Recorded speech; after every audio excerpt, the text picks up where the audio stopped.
गुरु स्तुति, गुरु गीता का पाठ कुछ भी ना कर पाए हों, लेकिन गुरु पूर्णिमा महोत्सव से 21 दिन पूर्व भी आप गुरु मंत्र का 1.25 लाख जाप, गुरु की स्तुति, गुरु की सेवा, गुरु गीता का पाठ यदि करते हैं तो उस 21 दिन में आपको पूरे वर्ष भर का फल प्राप्त हो जाता है। तो अभी से हम सभी को प्रयत्न करना चाहिए, एक संकल्प लें। नहीं 1.25 लाख कर सकते, 21,000 ही करें, लेकिन गुरु मंत्र जितना जपेंगे, और महाराष्ट्री को आप सुनते हैं, गुरु मंत्र जपने वाले व्यक्ति को कोई प्रेत बाधा, कोई तंत्र कुछ भी परेशान नहीं कर सकता, यदि वो सच्चे हृदय से पाठ करता है। तो जो गुरु का हो गया, उस परमात्मा का भी हो गया। तो श्री गुरु गीता कुछ श्लोक हम लोग भी सुन लेते हैं, श्रवण कर लेते हैं। गुरु गीता में 18वां श्लोक है, यो गुरु स शिवः प्रोक्तो यह शिवः स गुरु स्मृतः विकल्पम यस्तु कुर्वीत न नरो गुरु तल्पकः। जो गुरु है वही शिव है। भगवान शिव का साक्षात स्वरूप सद्गुरुदेव भगवान है। गोस्वामी जी श्री रामचरितमानस में लिखते हैं, कृपा सिंधु नर रूप हरि। सद्गुरु हम लोगों को अपने जैसे ही दिखाई पड़ते हैं, वही शरीर, वही हाड़ मांस, वही चेहरा, वही दृश्य, लेकिन गोस्वामी जी कहते हैं कि ऐसे कृपा के सिंधु, कृपा के सागर हमारे सद्गुरुदेव हैं, जो नर रूप, जो नर के रूप में माने मनुष्य के रूप में साक्षात हरि है। गुरु की महिमा कम नहीं है। इसी गुरु गीता में भगवान शिव कहते हैं, और रामचरितमानस में भी अंतिम में आपने पढ़ा होगा उत्तरकांड में, जहाँ ये स्तुति आती है, नमामि शमीशान निर्वाण रूपम विभुम व्यापकम ब्रह्म वेद स्वरूपम, कि यदि भगवान शिव रुष्ट हो जाते हैं तो गुरु का सामर्थ्य है कि वो आपको बचा सकता है। लेकिन जब सद्गुरु रुष्ट हो जाते हैं तो किसी परमात्मा की भी सामर्थ्य नहीं है कि वो आपको सद्गुरु के दंड से बचा ले। तो ये गुरु की महत्वता है, परंतु हम उस गुरु के महत्व को नहीं समझ पाते। हम उनको मनुष्य समझते हैं, हम उनको अपने जैसा समझते हैं। तो सद्गुरु की महिमा अनंत है। मानने को तो पत्थर में भी भगवान नहीं है, ना मानने को तो पत्थर में भी भगवान नहीं, और मानने को तो उसी पत्थर में भगवान है ना।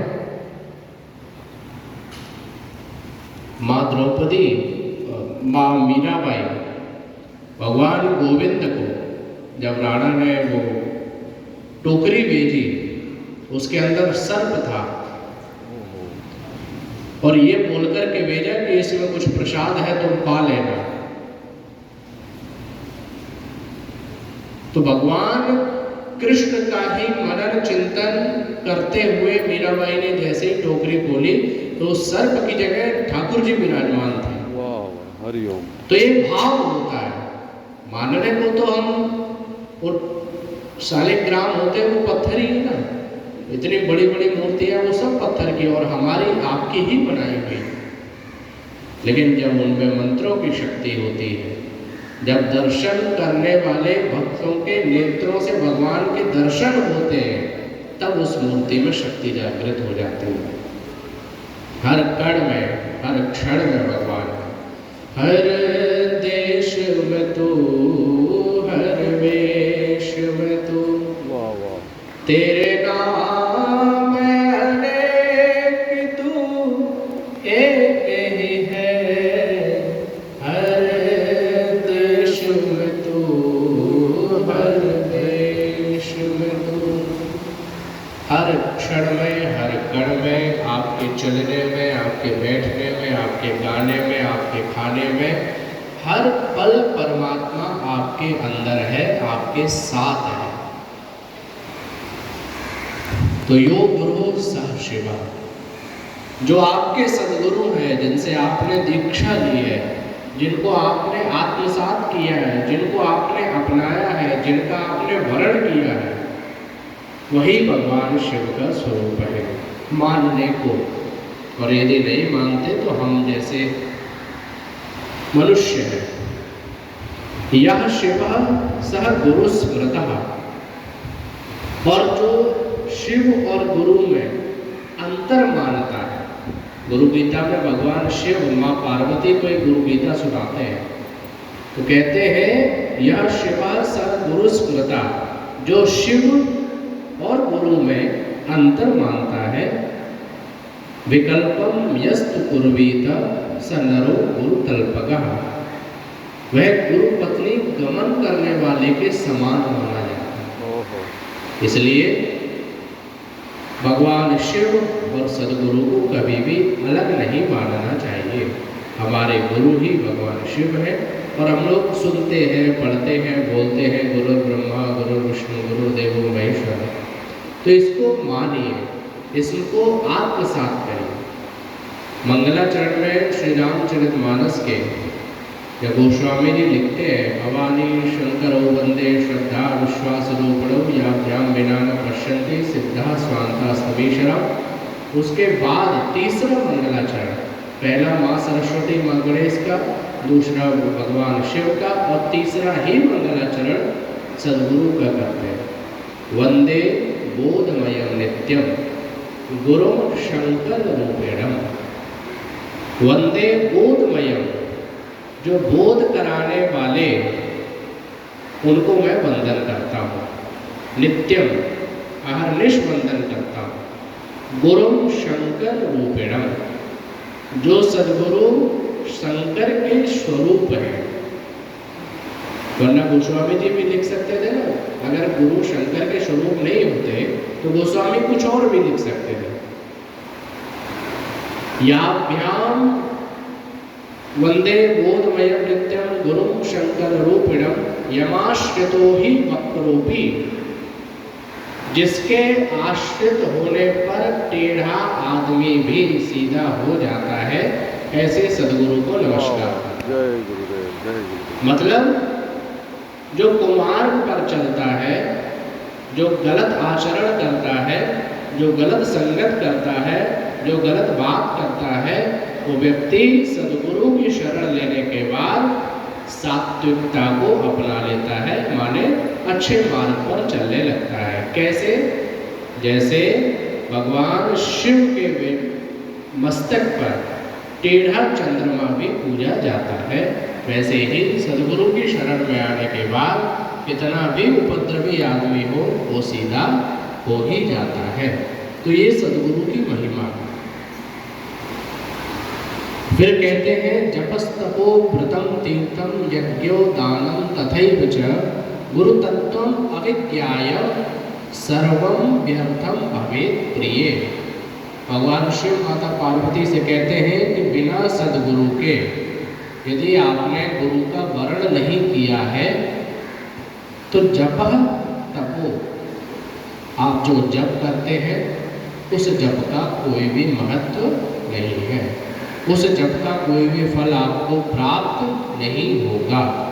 जपः तपो, किसी भी प्रकार का आप तप करें, उस तप का भी कोई फल प्राप्त नहीं होगा। व्रतम तीर्थम, कोई भी आप व्रत करें, चाहे एकादशी करें, चाहे पूर्णिमा करें, चाहे मंगल करें, चाहे सोम करें, चाहे शनि करें, कोई भी व्रत आप करते हैं, यदि आपने गुरु का वर्ण नहीं किया है, गुरु मंत्र दीक्षा नहीं ली है, तो व्रत आपका फल प्राप्त नहीं करवाएगा। बिना गुरु के लक्ष्य पाना बिल्कुल वैसा ही होता है कि पूरा अंधकार हो, सामने हमारे लक्ष्य हो और हम उसको ढेला मारें, तो ढेला अंधकार में कैसे जाकर के उसी चीज पर लगेगा जिस पे आप मारना चाहते हैं, वो तो कहीं भी लग जाएगा। लेकिन जब प्रकाश होगा, आपको लक्ष्य दिखाई दे रहा होगा, भले ही सीधा ना लगे, भले ही उसी जगह पे ना लगे लेकिन उसके आसपास लगता है जाकर।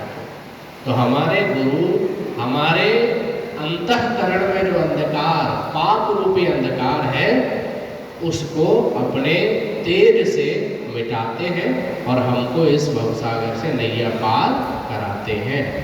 तो जपः तपः व्रतः तीर्थम, कितने भी जाप कर लो आप कोई फल नहीं मिलने वाला, कितने भी तप कर लो आप कोई फल नहीं मिलने वाला, कितने भी व्रत कर लो आप कोई फल नहीं मिलने वाला, और कितने भी तीर्थ कर लो, चाहे चारों धाम कर लो, चाहे कुछ भी कर लो, यदि आपने गुरु का वर्ण नहीं किया है तो उन तीर्थों का भी कोई फल प्राप्त नहीं होगा। यज्ञो दानम तथैव च, चाहे आप अश्वमेध यज्ञ कर लीजिए, अश्वमेध यज्ञ सबसे बड़ा यज्ञ माना जाता है, चाहे बिना गुरु से दीक्षा लिए हुए आप अश्वमेध यज्ञ कर लीजिए, फिर भी आपको उसका फल प्राप्त नहीं होगा। दानम तथैव च, कितना भी दान दे लीजिए, चाहे भगवान नारायण की तरह सहस्र भुजाओं से दान दे दीजिए। भगवान नारायण की सहस्र माने 1000 भुजाएं, सहस्र शीर्षा पुरुषा सहस्राक्ष, चाहे भगवान नारायण के समान 1000 हाथों से दान दे लीजिए, यदि आपने गुरु का वर्ण नहीं किया है तो उस दान का कोई भी फल आपको प्राप्त नहीं होगा। ये मैं नहीं कह रहा हूँ, ये भगवान शिव माता पार्वती से गुरु गीता में कहते हैं। गुरु तत्वम अविज्ञाय कि मतलब अगर गुरु तत्व से वंचित है व्यक्ति, सर्वम व्यर्थम भवेत् प्रिय, तो ये सब व्यर्थ है, ऐसा भगवान शिव माता पार्वती से कहते हैं। गुरु बुद्ध्यात्मनो नान्यत् सत्यम सत्यम वरानने, कि आत्मा में सद्गुरु के द्वारा दी गई बुद्धि के सिवा अन्य कुछ भी नहीं है। जब सद्गुरु कृपा करते हैं तो मूकम करोति वाचालम पंगुम लंघयते गिरिम यत् कृपातमहं वंदे परमानंद माधवम।